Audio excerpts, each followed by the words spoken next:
Awesome. So hello, everyone. So I go by Dcbuilder online. I'm a research engineer at the World Foundation, where we're building the largest financial and identity network in the world.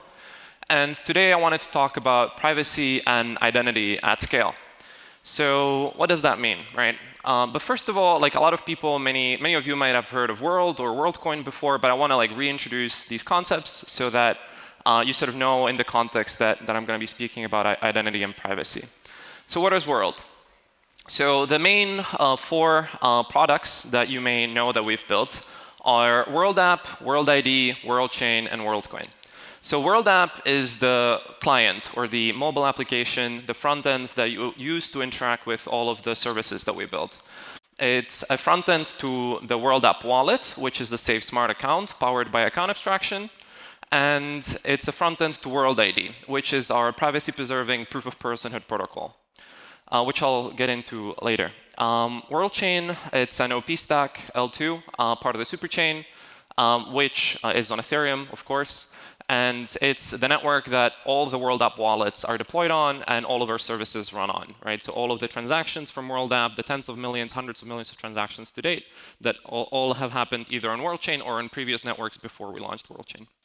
And WorldCoin is our experiment into sort of distributing a fair ownership of the network, where every person that is verified by World ID, by the orb, as I'll show in a few slides, can claim a share of WorldCoin tokens in the network.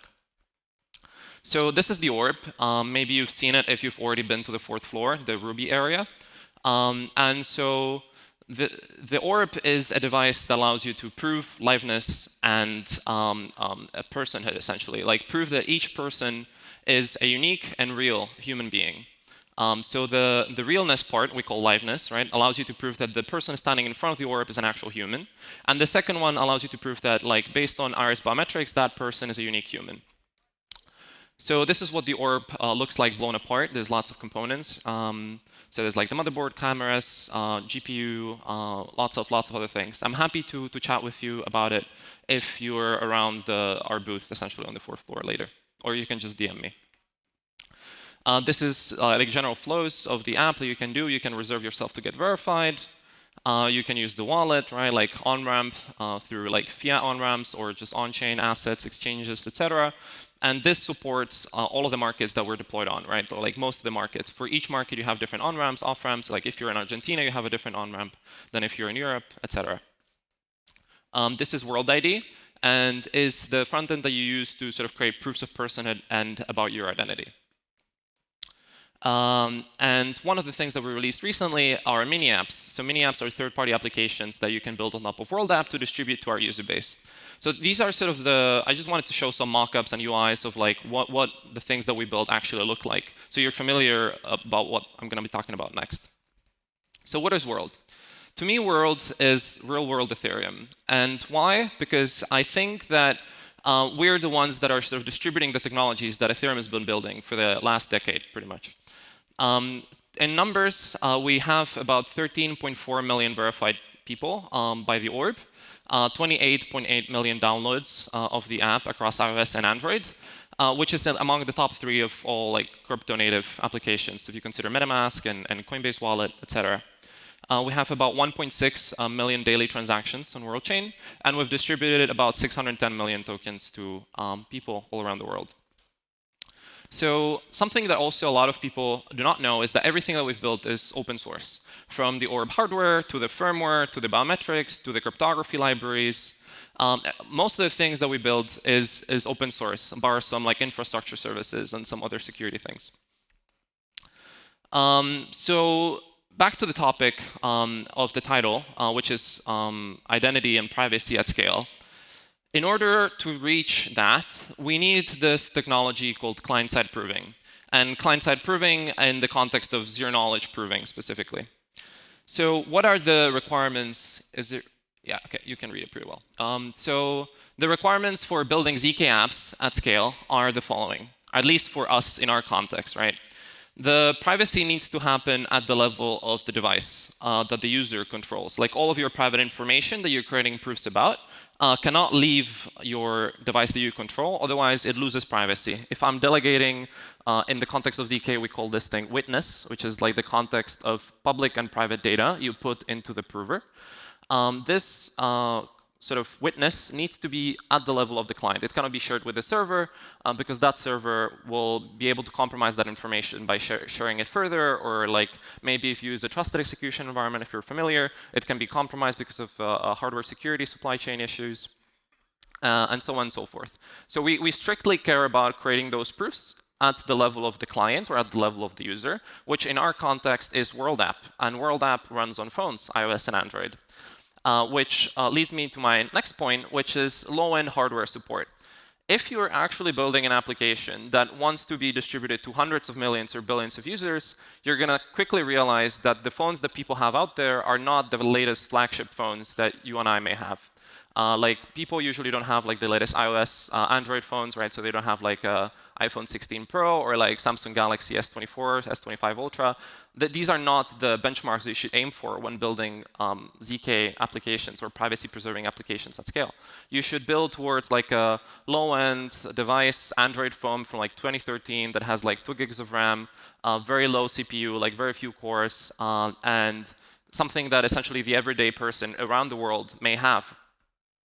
And so this is a big constraint on ZK because ZK is something that is extremely computationally intensive. And especially for doing proofs of identity, where the identity uses cryptographic primitives that are not friendly to ZK, right? Like there's hash functions, signature schemes, encryption schemes. All of the historical schemes that people have used were not made with zero knowledge in mind. Hence the blow-up factor, as we call it in ZK, essentially how much is it more expensive to do a ZK proof of something than just running it without doing a ZK proof, is really, really high for these cryptographic things. Another requirement is on-chain verifiability. As I mentioned, like a lot of the things that we run are on WorldChain. And you need to verify all the ZK proofs on the EVM.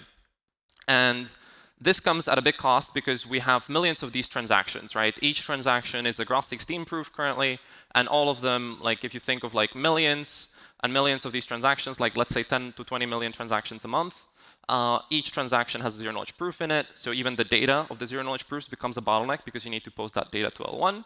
And also because the gas limit itself is a limiting factor, where each proof consumes like 200K gas. And if you multiply that by like hundreds of millions or billions, you quickly run out of block space on the L2 itself. So on-chain verifiability is a really important constraint.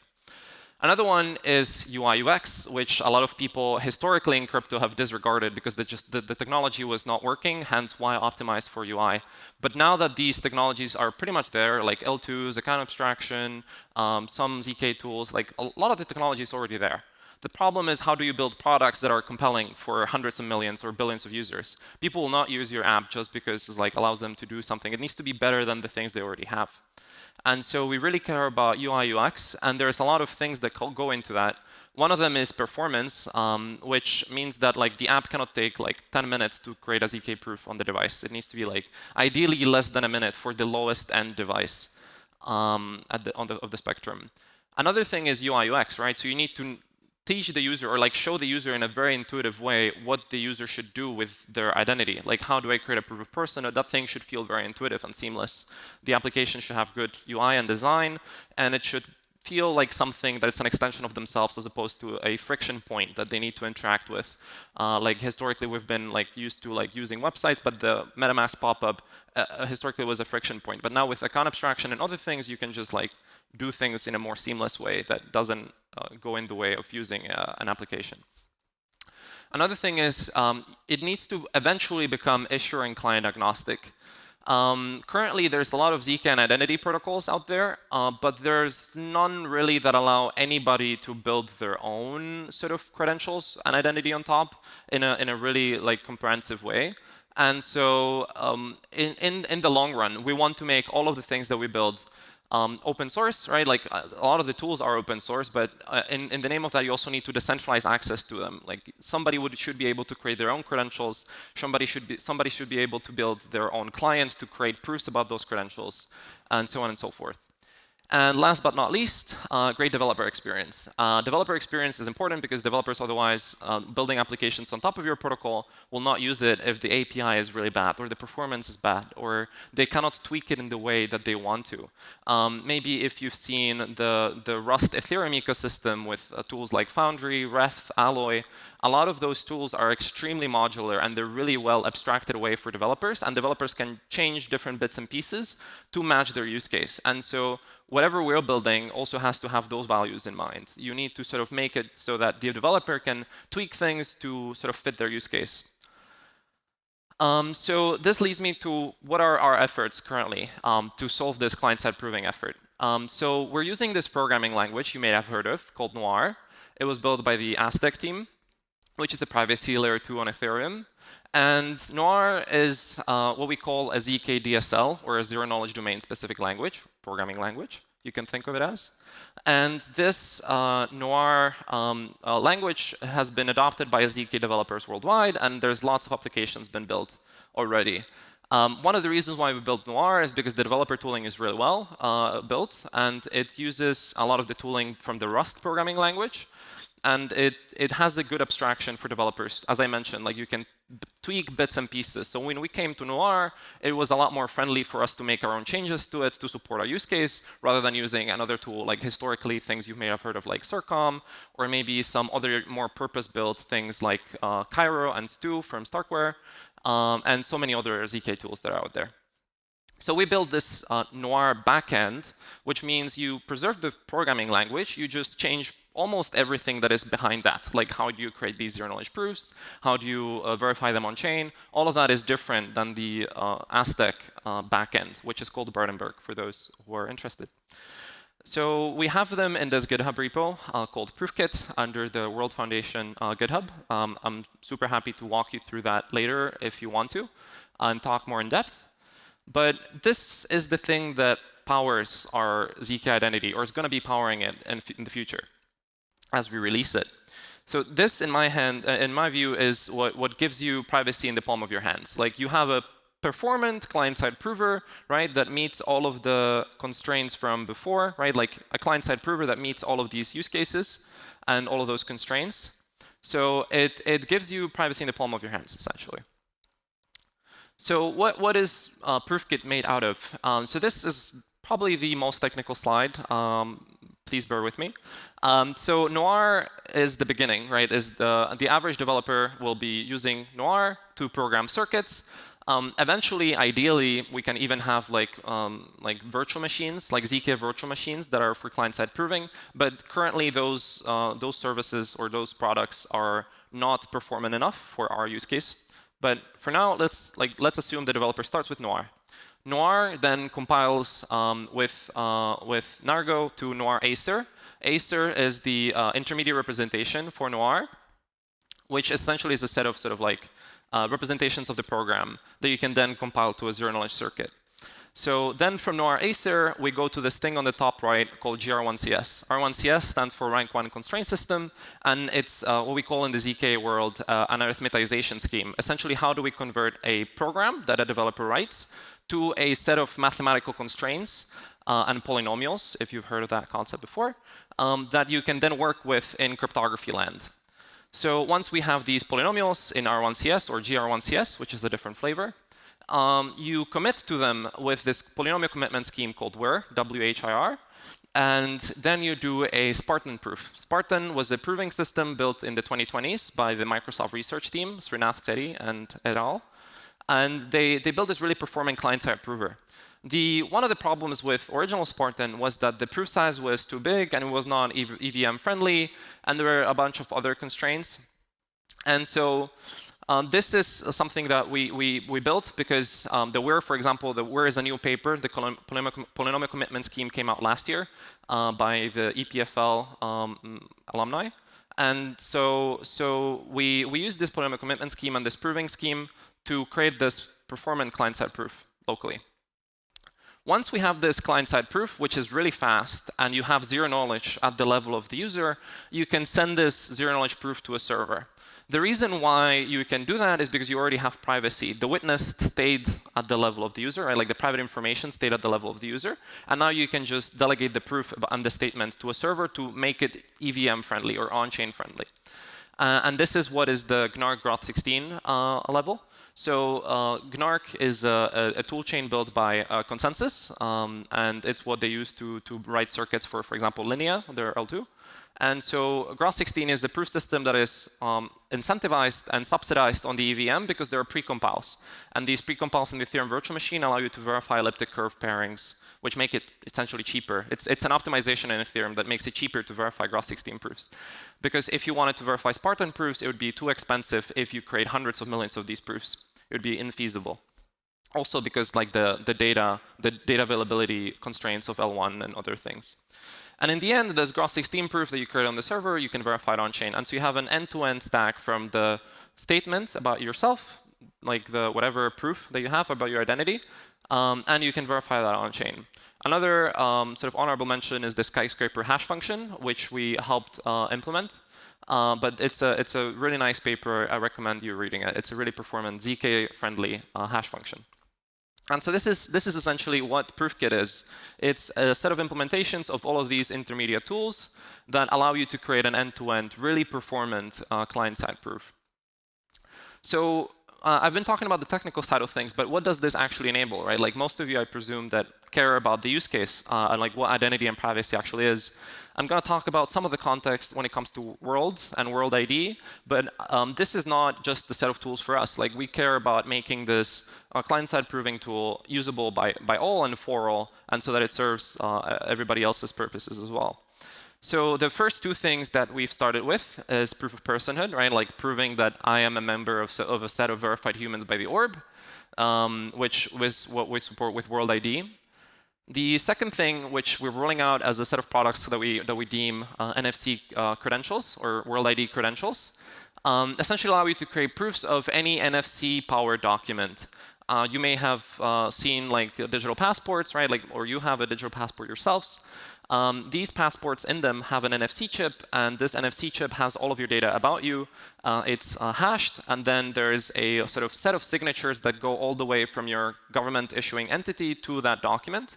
And so if you verify all of these things in ZK, you can then make a proof that like you're over 18 or that you're part of a set of nationalities, for example, or you're a specific nationality. Essentially, you're able to make a proof about any part of your identity that is on that passport without revealing anything else, which is something that is really important, and it's something that we've already seen sort of come up in the wider Ethereum space. But it's really hard to make these things scalable because these passports use historical hash functions like SHA, like SHA-256, right? Like they use signature schemes like RSA, and these are not ZK friendly. So the blow-up factor, the overhead of ZK proving is really high, and doing something that is computationally expensive on devices is infeasible or historically infeasible at scale. And there's many other things you can create proofs about, right? And this is sort of like, I have the asterisks. The things with the asterisks are not currently supported by World ID or World, but it's something that you may be interested in. So things like creating proofs about website data. There's many protocols like Pluto, Reclaim, Opacity that allow you to create proofs about web data. Maybe you've seen use cases like ZK Peer-to-Peer, which is a peer-to-peer exchange between fiat currency and on-chain assets, which works by creating proofs on like Venmo transactions or Revolut transactions or bank transactions, and you can then do sort of like an escrow use case on-chain. You can also create proofs about any on-chain data. Like I have more than a 3x collateralization ratio on Aave, and I'm a credit-worthy borrower. I can create any proof about any on-chain data. Emails, there's so much data that you have about yourself on emails, and you can create proofs about them. Social graphs, I can prove that, I don't know, I know Vitalik, for example, and like the distance between me and Vitalik is like 1. Or that like I'm Dcbuilder, I can prove that like I'm the node. And like you can create proofs like how many followers you have, etc. These are also like things that are very useful because you can selectively disclose things about your social graph as well. You can gatekeep things like forums for that. Like if you're followed by more than 10 cryptographers, you can post in the cryptography forum or something like that. Attestations, so I can also make claims about other people and then create proofs that enough people have made a claim about me. Things like I'm a trustworthy or credit-worthy lender or borrower. things like that. So I can create proofs about attestations. And something that we also care about are attested sensors. Attested sensors, you can think of it as like a camera, microphone, keyboard, anything that has an input of the real world. Currently is really hard to create proofs about things happening in the real world, but these devices, if you attach a cryptographic chip on them that can sign the content that they produce, so imagine like you're taking a picture in a war zone area. If you take a picture of that and the camera actually signs it, if you publish it on like a media news outlet, you know that that signature is true. But the problem is if you edit that image, you lose that trust. But if you edit that image in ZK, you don't lose that trust. You know that that image actually came from a real image that was taken in a war zone, for example. This is a context that was brought up by the Stanford team, Dan Bonnet and all. They created a paper about this like ZK news and media manipulation and things like that. But essentially, we can add these sensors everywhere and create proofs about the content they produce. This is especially important in the age of AI, where AIs are able to produce like videos, images, other things. So what I'm trying to get at is that World ID allows you to prove anything about everything, and with a short caveat that it needs to be signed. There needs to be some root of trust. But this also generalizes beyond just World ID, right? This is not something explicitly constrained to World ID. Anyone can create proofs about things, and we hope that you use our backend and contribute to it, because we believe that is the best thing for creating proofs on the client side. A lot of the existing ZK use cases were mostly focused on the server side for proving rollups, like ZK VMs or ZK VMs and things like that. One thing that I wanted to touch upon is that we launched this feature called Priority Block Space for Humans on WorldChain. And this is relevant to World ID because it allows you to prove that you're a unique human.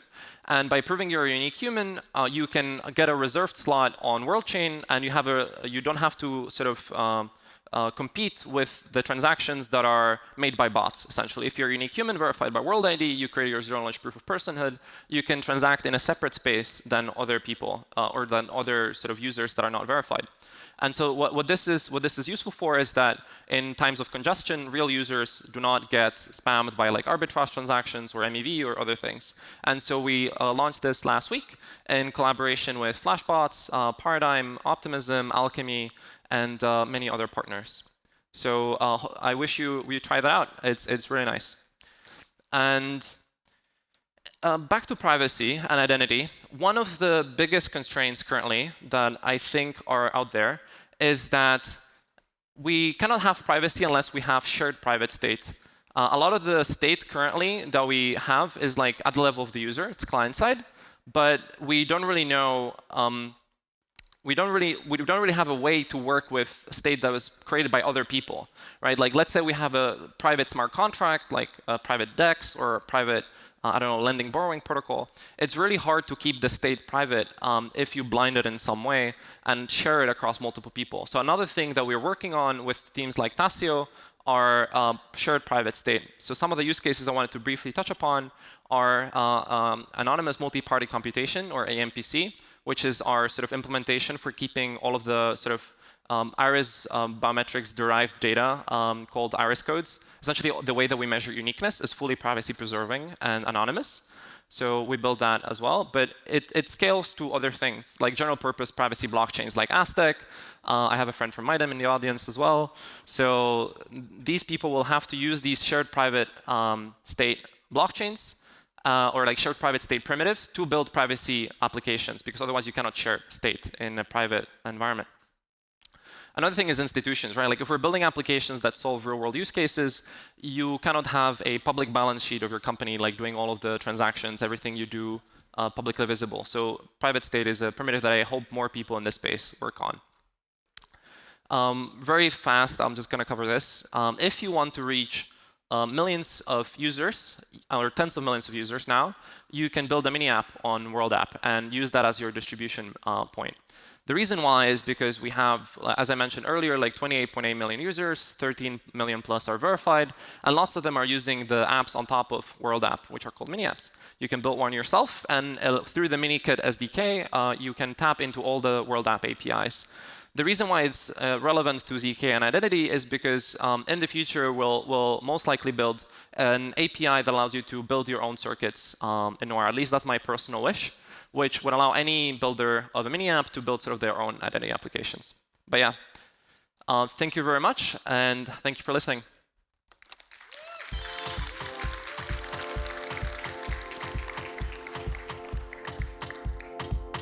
I guess we don't have time for questions because it's dark, but OK. If you have any questions, 4th floor, upstairs, Ruby area. Thank you.